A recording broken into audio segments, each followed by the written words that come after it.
আলবেদা বাইতুল নূর জামে মসজিদ কমিটির উদ্যোগে চতুর্থ বাৎসরিক তাফসীরুল কুরআন মাহফিল 2025-এ প্রধান বক্তা মুফতি আরিফ বিন হাবিব, প্রধান অতিথি ডাক্তার দেওয়ান মোহাম্মদ সালাউদ্দিন বাবুভাই, সাবেক সংসদ সদস্য ঢাকা 19, মঞ্চের বিশেষ অতিথি এবং মঞ্চের সামনে আপনারা যারা বসে আছেন, আসসালামু আলাইকুম। আজকে মুসলমানদের ঐক্যের প্রয়োজন। মুসলমানদের সকল ভেদাভেদ ভুলে এক প্ল্যাটফর্মে আসার সময় হয়েছে। সারা পৃথিবীতে 200 কোটি মুসলমান থাকার পরেও আজকে গাজা ইসরায়েল যে তাণ্ডব চালাচ্ছে, শুধু মুসলমানদের একতা না থাকার কারণে এই সাহস পাচ্ছে, ঠিক কিনা?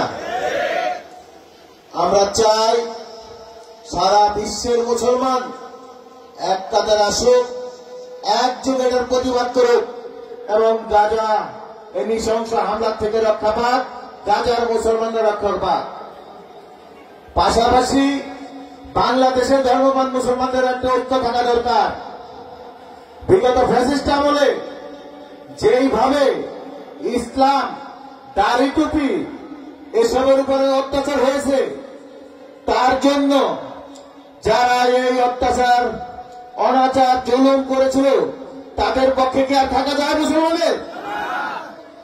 এমন একটা সময় ছিল, আপনি ওয়াজের মঞ্চে বক্তা কথা বলছেন, কোরআনের কথা বলছেন, কোরআনের ব্যাখ্যার সাথে এই ফ্যাসিস্টের আচরণ মিলে যাইত। তারা ভাবত যে তাদের বিরুদ্ধে বলছে, থাপা দিয়ে মাইক ধরে নিয়ে যেত, পুলিশ ডাকত, বক্তাকে গ্রেপ্তার করাইত, ওয়াজ বন্ধ করতে। মেরে মিথ্যা।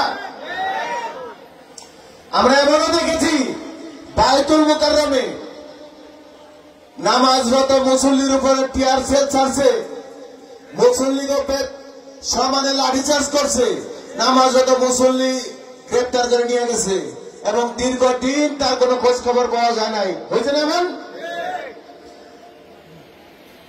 এমন হয়েছে যারা ওয়াজের মঞ্চে সঠিক কথা বলতো, কোরআনের কথা বলতো, মঞ্চ থেকে নামার পর রাস্তা থেকে তাদের পুলিশ গ্রেপ্তার করত। 2 মাস, 3 মাস, 6 মাস তাদের খবর পাওয়া যায় নাই। পরে দেখা যেত যে জঙ্গি নাটক সাজায়া কিছু মাইরা ফেলছে, কিছু জেলখানা ঢুকেছে। কি মিথ্যা বললাম? যে সরকার ভিন্ন একটি দেশের এজেন্ট হয়ে কাজ করছে, তাদের পক্ষে কি আর কোন মুসলমান ভোট দেওয়া সম্ভব? তার জন্য এই বাংলাদেশের সকল মুসলমানকে ঐক্যবদ্ধ হতে হবে। যারা এইরকম অপশাসনের বিরুদ্ধে দীর্ঘদিন লড়াই করে অবশেষে ফ্যাসিস্ট বিদায় করছে, তাদের পাশে থাকা উচিত না? সেই রকম একজন মানুষ ডাক্তার দেওয়ান মোহাম্মদ সালাউদ্দিন বাবুভাই। আমি তার জন্য আপনাদের কাছে দোয়া চাই। তিনি আগামীতে এই ঢাকা 19 আসনে জাতীয় সংসদ নির্বাচন করবেন ইনশাল্লাহ। আপনারা থাকবেন তো তার পাশে? ধন্যবাদ সবাইকে। পাশাপাশি আমিও মনস্থির করছি যে আগামী পৌর নির্বাচনে আমিও মেয়র প্রার্থী। আপনাদের কাছে আমার ভোট চাওয়ার কিছু নাই।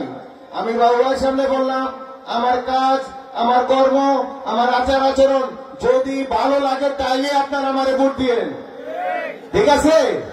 যদি আমার কর্ম ভালো না লাগে তাইলে ভোট দেওয়ার দরকার নাই। আমি সাভারের মানুষের জন্য, সাভার পৌরসভার মানুষের জন্য বিভিন্নভাবে বিভিন্ন পর্যায়ে কাজ করতেছি। আমি আশা করি আপনারা ফলো করতে করতে এক সময় আমি আপনাদের হৃদয় ছুঁতে পারবো ইনশাআল্লাহ। আমি যদি আপনাদের হৃদয় ছুঁতে পারি তাইলে তো ভোট দিবেন ইনশাআল্লাহ। আমি কোন রকম আপনাকে মন জয় না করে ভোট চাই না। যেদিন মন জয় করতে পারবো সেদিনই ভোট চাইবো।